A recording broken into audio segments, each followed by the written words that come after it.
talk about the economy with a focus on the budget. I mean, Nigeria's budget drives the economy, and there's no gainsaying that paying a lot of attention to it means that at least you have a handle on the economy, or at least what the economy would look like. The indices don't look too good, really. Talking inflation, and just talking inflation alone, you can imagine the ripple effect on other aspects of the economy. So this morning, let's see how we can drive economic growth through diversification, industrialization, particularly with this 2025 budget. We're joined by a professor of economics. His specialization actually is on macroeconomics, labor development economics. Professor Abiodun Folawewo is our guest on the program today. He's the Dean, Faculty of Economics and Management Sciences, University of Ibadan. Also joining us is the co-founder and lead partner at Blue Line and Associates Limited, Mr. Johnson Olugbenro. Gentlemen, good morning and welcome to the Morning Brief. Good morning. I'll naturally begin with you, Prof. And maybe we'll just do some sort of look back at where we're coming from, right? And you could hear the National Assembly, for example, raising concerns, one about the low implementation of a 2024 capital budget, revealing that the 2024 budget only achieved 43% performance overall, recurrent expenditure at 100% and capital expenditure at 25%. So if that's where we're coming from first, is that also responsible for some of the indices we saw last year that didn't go quite the way this government planned? And by the way, that set even more ambitious targets for this year. But I'd like us to start from there, looking at where we're coming from, Prof. Well, thank you. Good morning again. Let me begin by saying that, it doesn't matter how laudable your project may be, your budget may be. If your public financial management system is weak, which we refer to as PFM, if your PFM system is weak, then you are not likely to get any result. And this has been happening over the years. When you have a budget presented, now there is a difference between approved budget. Then you also have what we call allocation, that is what you actually released. And that is what the National Assembly is referring to. If you budgeted for something, and what is the percentage of that amount is released? And of course, apart from the released budget, we also have utilization. What is the utilization rate? Now, if all these three are not well synchronized, you are not going to have a good performance for your budget, and that has been happening over the years, and that is what the fear of the National Assembly. Fine, you can have a budget of 5 billion for infrastructure development, 4 trillion for infrastructure development. How much of that is going to be released at the end of the day? And even apart from being released, how much of the released budget is going to be utilized? And if you have very large variation in your budgeted, between your budgeted, release and utilization, then you are not going to have, your expectations are not going to be met. And that is what the fear the National Assembly is expressing. And of course, if that happens, you are going to have a situation that the budget will not be reflective in the society. And I think, so what this is speaking to is that we need to do more in the area of PFM. That is what we should watch out for. Thank you. So let's look at what we could glean from the potential planned investment in the non-oil space, from piggyback from some of the milestones that we reportedly achieved in 2024. The Immigration Service reported surpassing its target by a very huge percentage. For instance, the solid mineral sector, for which the 2025 budget plans to invest a huge amount, and its contribution to national GDP for last year, I believe, was 0.5%. So what are the strategic investments needed for the steel development and solid mineral sector to grow, which areas do the federal government need to concentrate on? And besides that, at that meeting with Mr. President and the governors just at the beginning of the year, just some days ago, Mr. President stated categorically that governors are the ones that will drive development. So beyond what the federal government has budgeted for this Ministry of, Solid Minerals sector, what role also do the governors need to play in driving this sector such that it can contribute more than what it is currently contributing, like the independence days when it was actually driving the manufacturing sector? Prof, that's for you. Okay, thank you. Well, you agree with me that when we are looking at the drivers of economic growth, yes, federal government has a big role to play, that's no doubt. But then, when you come to the state level, now, let me give you a very simple example. When you talk of infrastructure development, you talk of roads, rail, and the rest. Now, when you move across the country, you have those roads that are designated as federal roads, and then you have the state road. You have even local government roads. It doesn't matter how much money the federal government is pumping into infrastructure development. If the states are not playing their own crucial part, then you are not going to have that meaningful development. And that is why what the president was speaking to is partially right. Because one, partially right in the sense that, yes, the state governments have their own role to play. It's a complementary role. When the federal government is doing its own, the states also have to do their own. But if there's what we call leadership, now, whatever the federal government is doing is sending a signal to the rest of the tiers of the government. When the federal government is not playing its own role adequately, the state may not have the incentive to actively participate in the development process or do one, they believe whatever we do, there's nobody to checkmate us. And of course, they are also looking at what the federal government is doing. But that notwithstanding, I agree with Mr. President that the state has a lot of role to play. Now, that is about infrastructure. When you look at education, now, apart from the federal institution and the rest, the primary education rests majorly on the state. So if the states are not playing their crucial role in that aspect, it doesn't matter the amount of money that federal government is spending on education, you will not see that effect as we hope to see. So I think it is high time for the states to wake up, to wake up to their responsibility. Now, wake up to their responsibility in every sense. Now, from 2023, when we have this devaluation of currency, and then you have subsidy removal, a lot of money has been going to the state. Now, if you move around the state, you hardly see the effect of this money. Now, you hardly see the effect of this money. So I think, again, this speaks to PFM at the state level. So who are those people monitoring state spending? Who are those people monitoring the state spending? Yeah. The state governors, who are they accountable to? So I think all these things need to be balanced. So the state needs to wake up to their responsibility, because, as I said, development role of government is complementary, right from the federal to the state and to the local government level. And that is why, let me quickly say this, many of the state governors, they don't like this, the autonomy of the local government. This is where the third tier also comes in, the local government. When you move within the city, there are several projects that are supposed to be done by the local government are left undone because they are, the role of the local governments have been taken over by the state, and they are not doing it effectively. So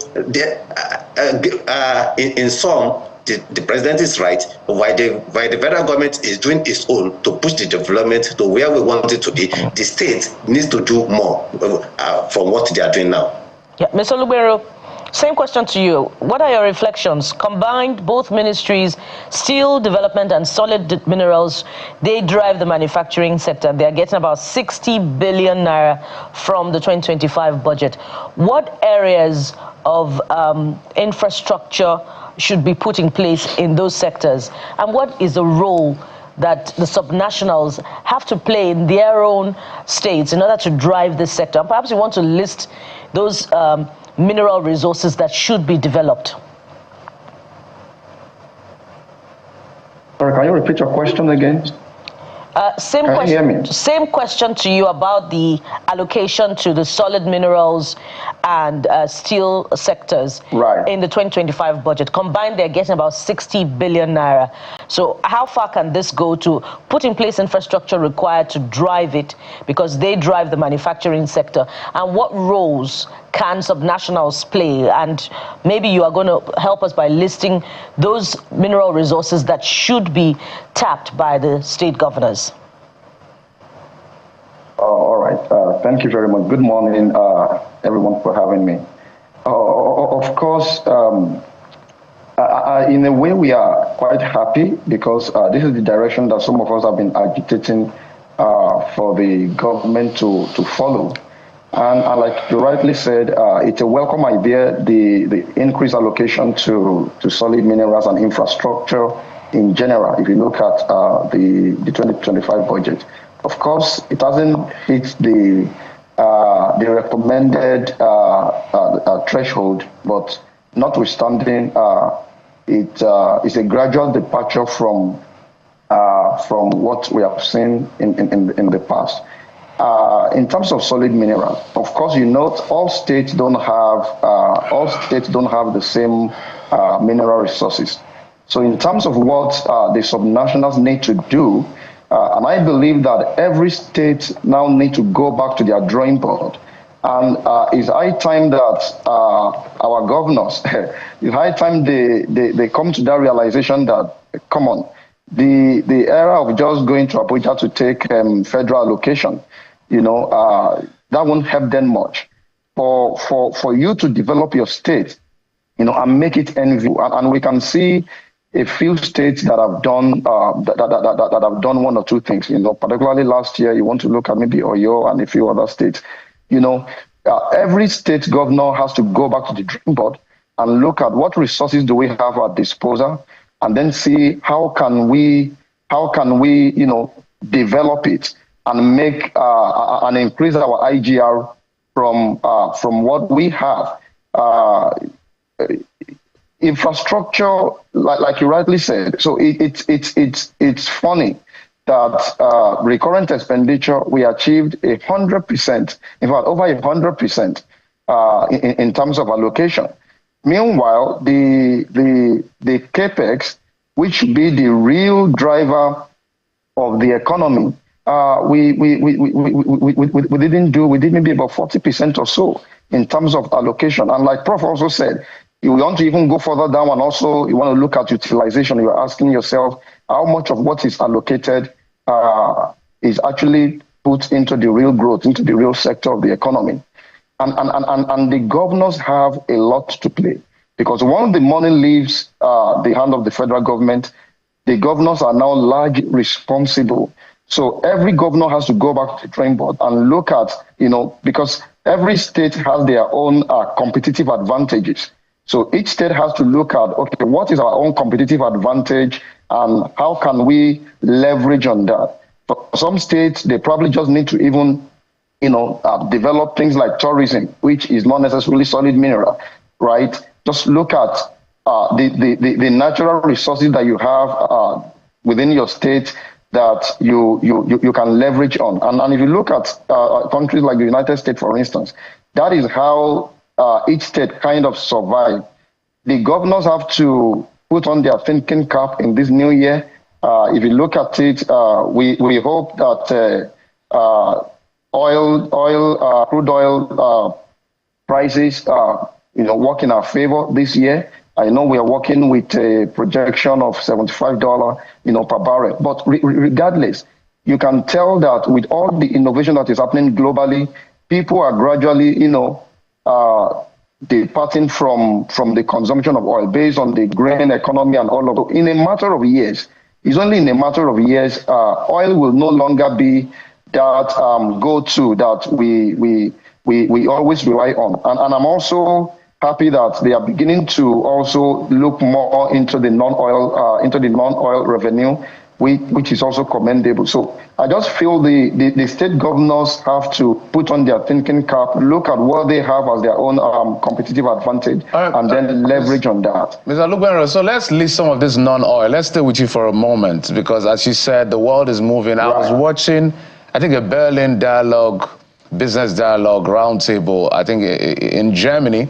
and even Saudi Arabia was at that table. And I was just intrigued to see that Saudi Arabia is talking the future beyond oil.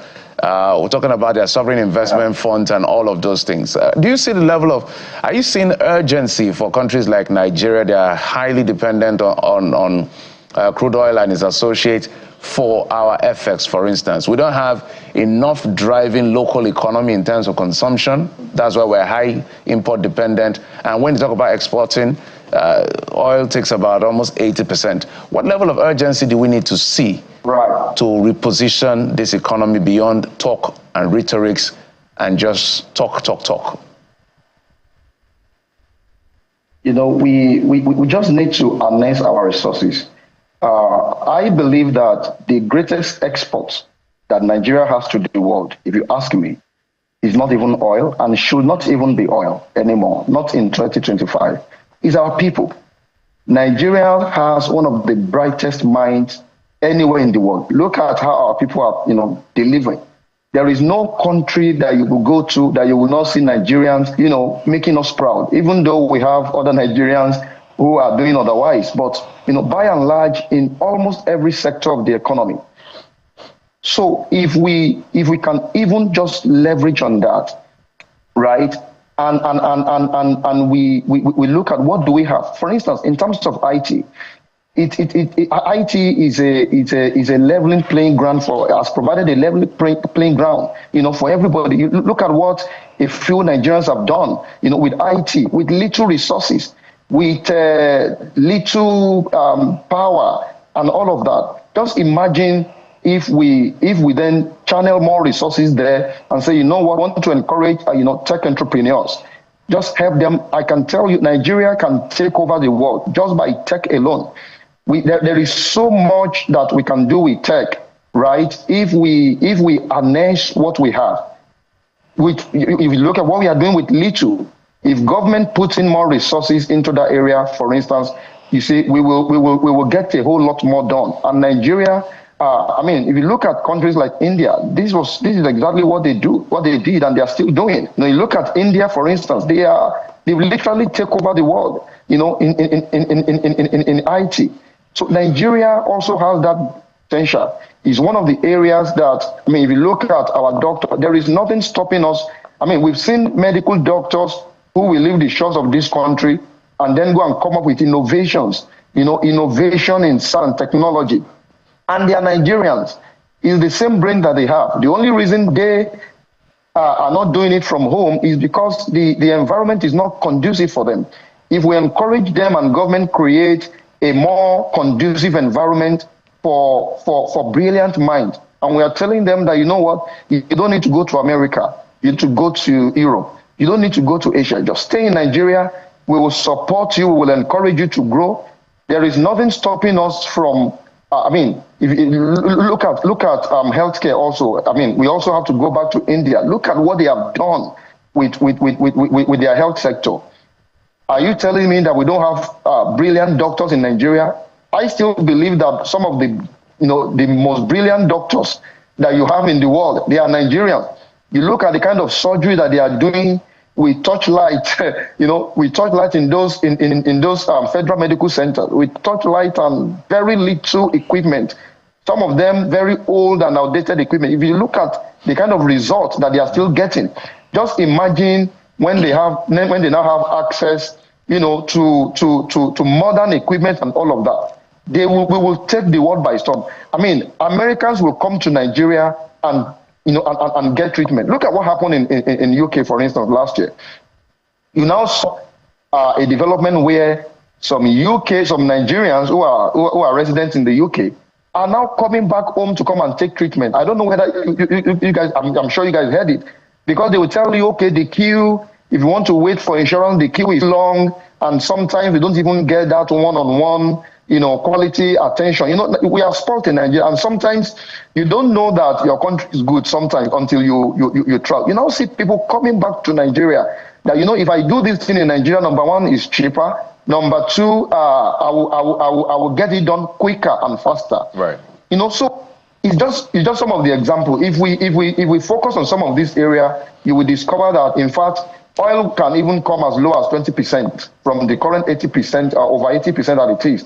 And then we have a lot that we can reward. We just need to harness our resources. Well, it's a very interesting situation, but that's why you have people in government to be able to put on their thinking caps, engage the right people, and ensure that we find the appropriate solutions to these challenges. I don't think it's the time to just fold our arms or raise them up and say, well, we tried our best. We need to keep innovating. And I'll go to Prof and ask you, if you've seen that sort of drive from this government, innovative drive, such that we deal with these challenges with new solutions. We have other countries to learn from, either the best way to do it or how not to do it. And, the minister said something quite significant yesterday when the National Assembly was asking why we were not able to meet, the performance target for the budget. And he said, well, the time to spend the money we do not have is not now. And he points to the revenue challenge. This budget will be funded as well by borrowing. This government hopes to raise 34 trillion naira from revenues, but the about 15.8 trillion naira would be borrowed. So in terms of revenue as well, how do we begin to think differently to ensure that we're raising revenue without harming businesses? Because we've raised questions about, for example, the telcos saying they are burdened by lots of taxes and this is impinging on their service delivery when they are not able to increase tariffs. So how does government innovatively tackle that, Prof? Thank you once again. Well, in terms of how government can boost revenue generation without affecting businesses, well, the first thing I think the government needs to do is to find a way of how do we expand the economy. When you expand the economy, and then a lot of economic activities come up, it means you are able to broaden your tax base. You are able to broaden your tax base. Now, with the current situation, it is difficult for government to raise revenue without hurting businesses, because the only way you can raise enough revenue is to tax the existing business. Of course, they are already overtaxed, but then you just have to go back to them. So the only way to boost revenue without tampering with businesses is, let's create an environment that will allow businesses to grow. Your SMEs, they are there. Some of them are actually folding up. Now, if you have, if the economy is expanding, a lot of economic activities will be generated. And of course, once that happens, it becomes so easy for government to raise revenue without hurting the existing businesses. So how do you do that? How do you do that? Again, it comes back to what is the provision for infrastructure development. Right. Government, I always say this, government has no business in saying that I want to generate, to boost employment. Employment in what area? What you need to do is create a conducive environment for businesses to thrive. Now, and there are a lot of ways to look at it. Look at the exchange rate. Now, the margin of the exchange rate window, which happened when the government came to power, has done a lot of damages to businesses. because majority of our manufacturing outfit, they need to import their raw materials. Now, it becomes so difficult for them to source for foreign to get these materials. Now, you need to go back to your central bank, which will come up with a policy that will create leeway for businesses to be able to have access to finance, to fund their businesses, so that at the end of the day, if you want to get generators, that one will come first. What comes first is, let's have a boost in the economic activities. Once you do that, directly or indirectly, your revenue will show up, right, and then you'll not be able to hurt the existing business. That is one way to go. So let us find a way of creating conducive environment for businesses, for economy to expand. That's well, I think that should be a no-brainer, but we'll see how this government is able to handle that, because that's really vital to the success of the economy. But we have to thank you so much. We've been speaking with Professor Abiodun Folawiwo, Professor of Economics, specializing in macroeconomics, labor and development economics, as well as Mr. Johnson Olugbero, co-founder and lead partner at Blue Line and Associates Limited. Thank you for your time, gentlemen. Thank you for having me. We'll still bring you the side of the subnationals, because they're meant to drive this growth, right? Just before that, what is trending? That's in a few seconds. Stay with us right here in the morning.